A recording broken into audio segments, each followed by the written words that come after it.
Ta ló ń bẹ̀rù Adeleke lórí ìmúṣẹ òfin tó de gbígbé ìròyìn ofegee lórí ẹ̀rọ ayélujára? Ọjọ́ Sunday, ọjọ́ 24 oṣù kẹta ọdún yìí ni ìròyìn náà gbalẹ̀ káàkiri.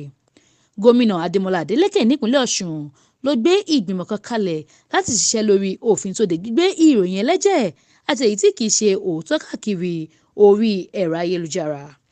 Ṣùgbọ́n lọ́dún 2015 níjọba ààrẹ Goodluck Jonathan buwọ́lu òfin tí wọ́n ń pè ní Cybercrime Act.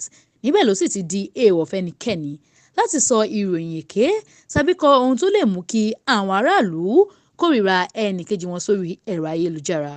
Nínú òfin náà, níjọba ti sọ pé ó kéré tán ẹ̀wọ̀n ọdún 3 ni ẹni tí ọwọ́ bá tẹ̀ yóò fi jura tàbí kó san fáìnì $7,000.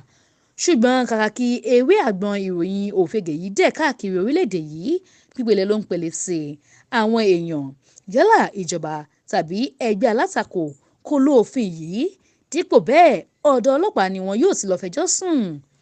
Tí a bá fẹ́ sọ nípa ìjọba tó lo òfin yìí dáadáa nípínlẹ̀ Ọ̀ṣun, a kò ní ṣe aláìrántí díẹ̀ lára àwọn nǹkan tó ṣẹlẹ̀ lásìkò ìṣèjọba gómìnà Adégbóyèga Oyètọ́lá ti ẹgbẹ́ APC.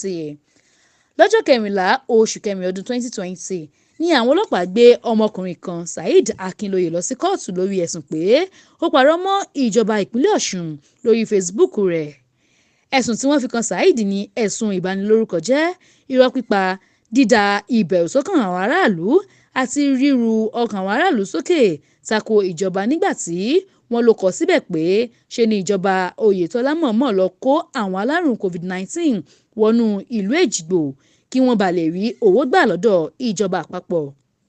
Odidi ọ̀sẹ̀ kan ló lò lọ́gbà ẹ̀wọ̀n nígbà náà, bó tilẹ̀ jẹ́ pé oṣù kan ni Chief Magistrate Olúṣẹ́gun Ayílára fún tẹ́lẹ̀. Bákan náà lọ̀rọ̀ ṣe rí fún kánsẹ́lọ̀ nígbà kan rí ní Ward 15 ní Odò Ọ̀sìn nípínlẹ̀ Ọ̀ṣun, Rasheed Raji, lọ́dún 2020 yìí kan náà, nígbà tí wọ́n fi ọlọ́pàá mú pé ó ń lo ìkànnì Ọ̀ṣun Media Group tó dá sílẹ̀ láti fi bú gómìnà Oyètọ́lá.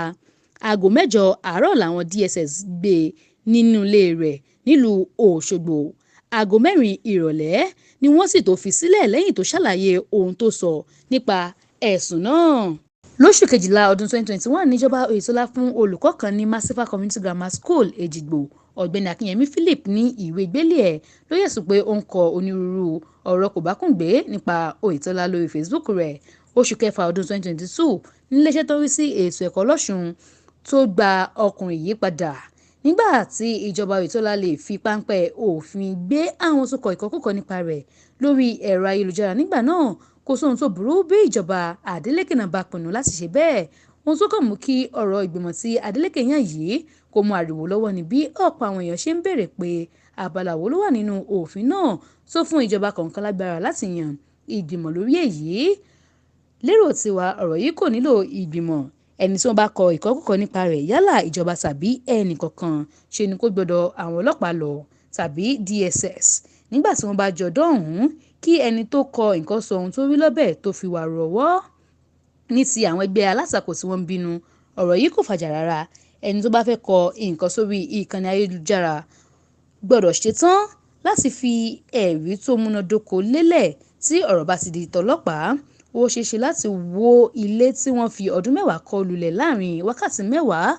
Kò sí ẹni tí yóò fọwọ́ lẹ́ran wòran nígbà tí ẹnìkan bá ba orúkọ tó ti fi àìmọye ọdún ṣe lọ́jọ́ jẹ́ nítorí òṣèlú ẹ̀tanú. Kò sí bí ìjọba ṣe lè wà tí kò ní ṣe àṣìṣe. Ibi àṣìṣe tó ṣe gbámú yìí ló yẹ kí ẹni tó bá fẹ́ nàka àléébù síjọba dúró sí. Èyí ni yóò mú kí ìjọba tún ṣòkòtò wọn sán, kì í ṣe sísọ ọ̀rọ̀ kòbákùgbé síjọba lójoojúmọ́. Mariam Ọláníyì ló ń jábọ̀ ìròyìn fún